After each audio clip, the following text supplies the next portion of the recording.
Ladies and gentlemen, the Brooklyn Nets currently are the second seed in the Eastern Conference at a 25-12 record and are currently on a 12-game win streak. Time ultimately heals wounds, and with the team starting sluggish on both ends to start the season, they moved on from Steve Nash and promoted Jacque Vaughn as the new head coach.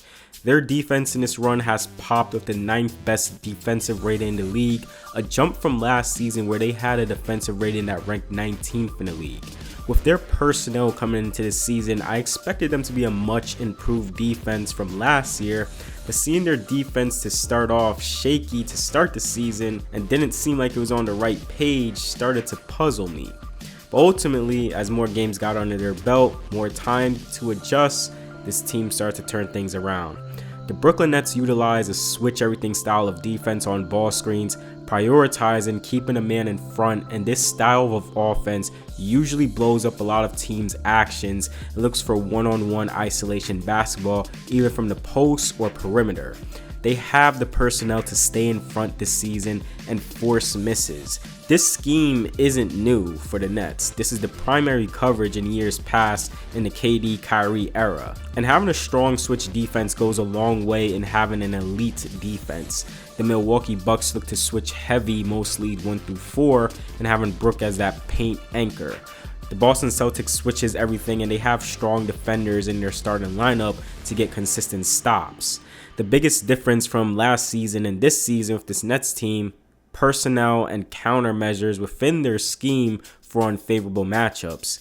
They model their defense off of a team like the Boston Celtics, and it helps a lot having guys like Nick Claxton, Royce O'Neal, Kevin Durant, Ben Simmons on the floor instead of a 3-guard lineup, that dreaded lineup, as these guys give a good mix of length, size, and athleticism. The problem with that dreaded 3-guard lineup is that you leave guys like Seth Curry, Kyrie Irving, Patty Mills vulnerable to being picked on and hunted by defenses with only one capable wing defender in KD. But now that's not a problem as they have athletes and guys who can defend at the point of attack. Also having more active, lengthier gap to help defenders who can help defend drives early, stunting at the ball or covering to their man effectively. Within this switch every ball screen style scheme, they prioritize protecting the rim out of everything.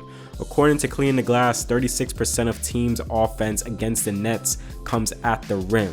Offenses are shooting the most at the rim, but they are not converting shots at a high rate. The Nets are holding it down as teams are shooting a poor 62% at the rim. The Nets rank 3rd in the league in defending the rim and 1st in the league at defending the mid-range as teams shoot 37% from mid-range against them. Locking down the rim has been a big priority to a lot of modern NBA defenses. A layup or shot close to the basket are some of the easiest shots in basketball, so if we take that away and force and contest long twos and force bad shooters to shoot from 3, that is the principle for the Nets. The Nets force a good amount of long mid-range shots where they're able to contest that at a high rate, and the Nets have ranked fairly average defending the 3-ball. We're going to look at some examples of the Nets defense. See here with the Cavaliers, they start off with a wide action which Love slips and Claxton just says, I got it. I will switch on Love. With the Garland-Allen ball screen coming now, KD is up at the level of the ball screener in a stance and prepare to switch. Sumner has to kind of get under the screener so he can take away that slip.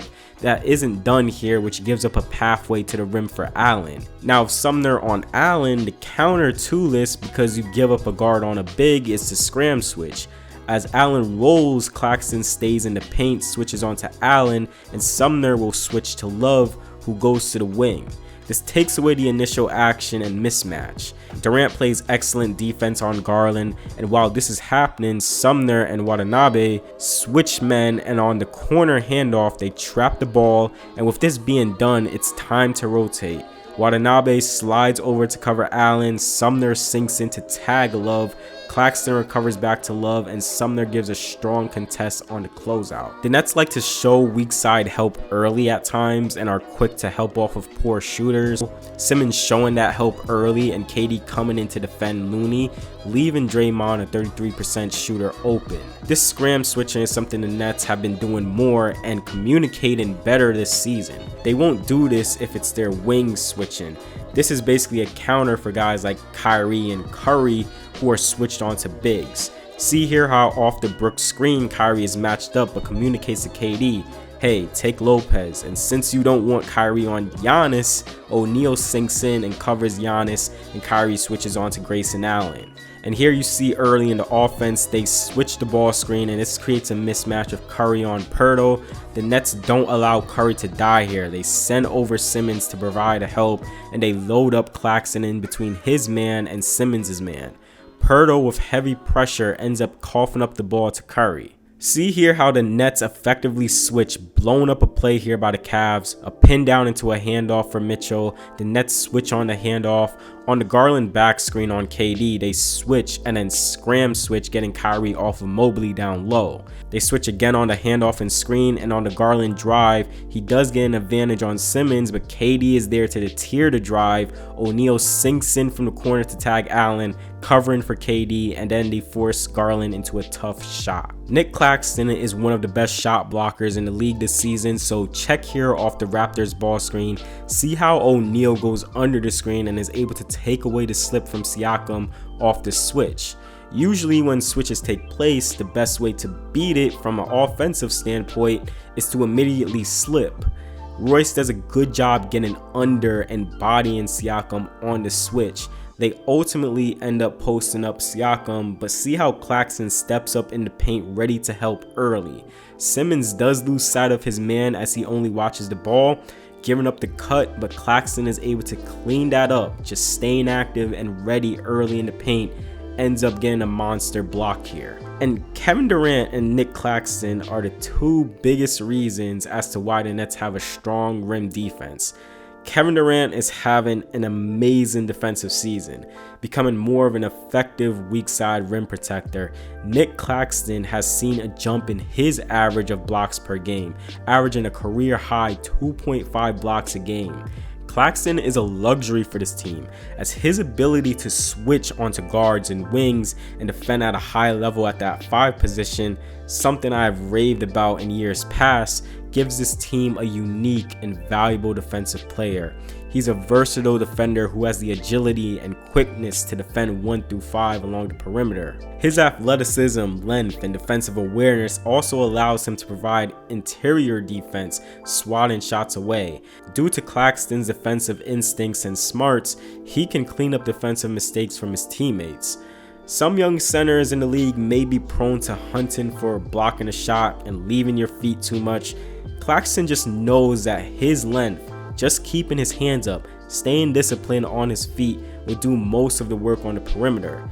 He does have a tendency to foul a bit, but it hasn't been as crazy as other young bigs in the league. Claxton is also a bright spot as an offensive rebounder, something that this team struggles a lot in.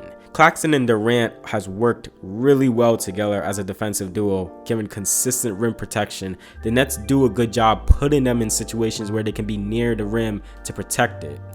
Ben Simmons also serves as another strong helper and point of attack defender as well. Now, some of the biggest downfalls in the Nets defense that is keeping them a bit out of that elite territory is that the Nets rank 27th in the league in fouls per game, 21.6. They foul a lot, and rebounding can be an issue for them. They rank 28th in rebounds per game at 40.6. They tend to give up a good amount of offensive rebounds off of misses, and this is a problem mostly due to the switching. And one of the downsides to switching Claxton along the perimeter is that you take him away as a key rebounder. At times, switching your 5 out on the perimeter can leave you vulnerable to teams getting rebounds over you. Offensively, having 2 of the best scorers this game has ever seen gives you a big advantage.